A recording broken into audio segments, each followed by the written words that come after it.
So we have 2 games in the losers bracket, 2 players will be eliminated, and of course, we have our super exciting winners final.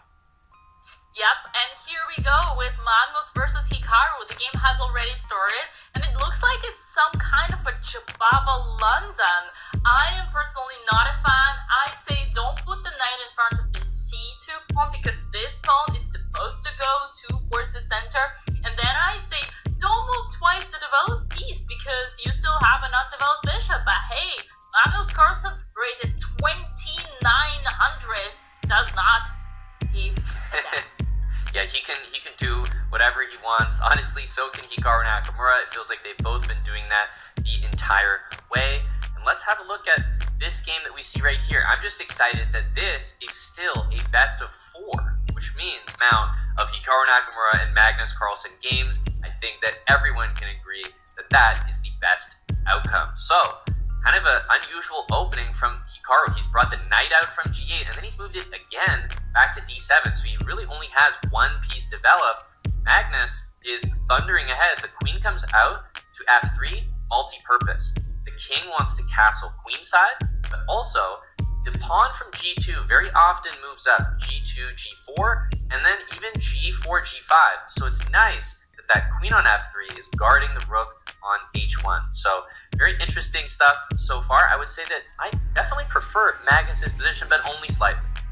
Yeah, and the king would probably go to the long castle, although right now, as we speak, things are getting open up on the c-file now. Queen to g3, no longer protecting the rook, no longer preparing g5, but yet another idea targeting bishop c7, or is it just stopping the black's bishop on f8 from developing as the g7 pawn now needs defending? I think you called it. Yeah, the bishop on f8 can no longer move, which means if you want to develop it, you might have to play pawn to g6. That does not look like a move you're that interested in playing, very weakening, and if you ever brought the bishop to g7 as you're indicating, maybe white even plays bishop to d6 and says no castling on the king's side for you. So this is a position that's developing. I definitely think long castle by Magnus is almost guaranteed, although, hey, you could always just play it calm with just bishop d3 short castle. I think that long castle is the more ambitious approach, but also more risky. So very soon, we'll see what type of risk Magnus is looking to take here in game number 1.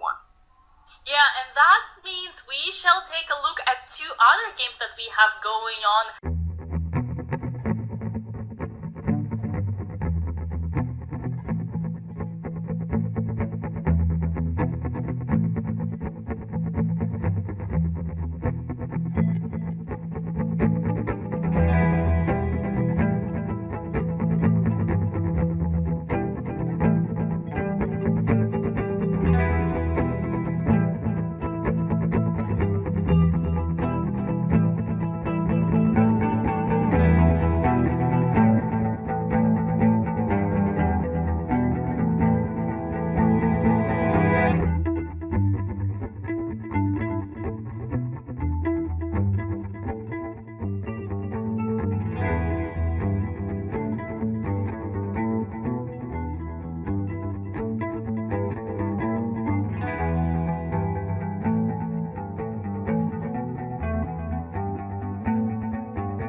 credit to him, he survived, but at what cost? He's down a couple pawns, his pieces are not developed, and the bishop pair, if you could even call it a semblance of an advantage for him, it looks like it's about to be traded off. Yeah, unfortunately, there was a hope because sometimes they say bishop pair gives you 0.5 point. That would only slow things down to 1.5 advantage for white, but this is not like that. It's not just about counting the points, it's also about the piece activity. And let's be honest, black hasn't yet even finished the development. Well, not finished, but even undoing with bishop back to c8.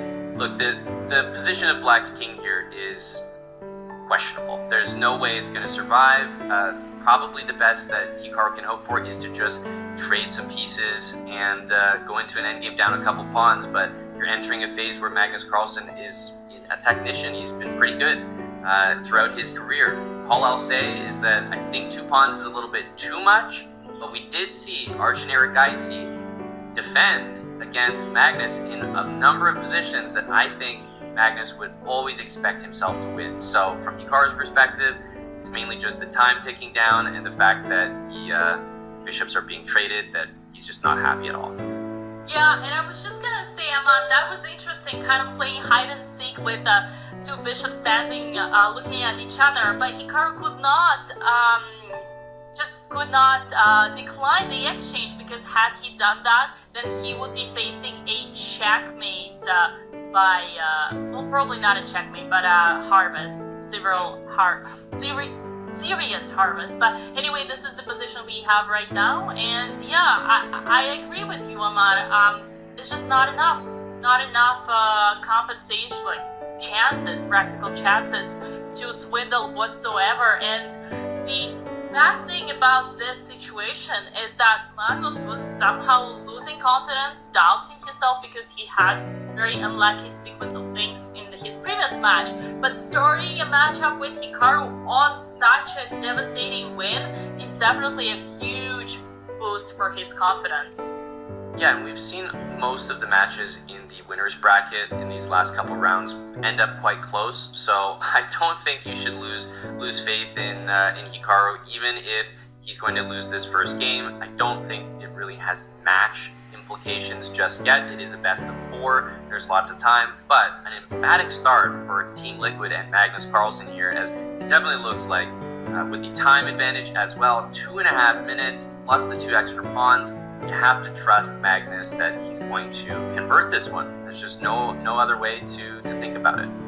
Yeah, and with all due respect to Magnus and Hikaru, I almost want to suggest you to take a look at the other game that we have yet undecisive, which is Jan Nepomniachtchi and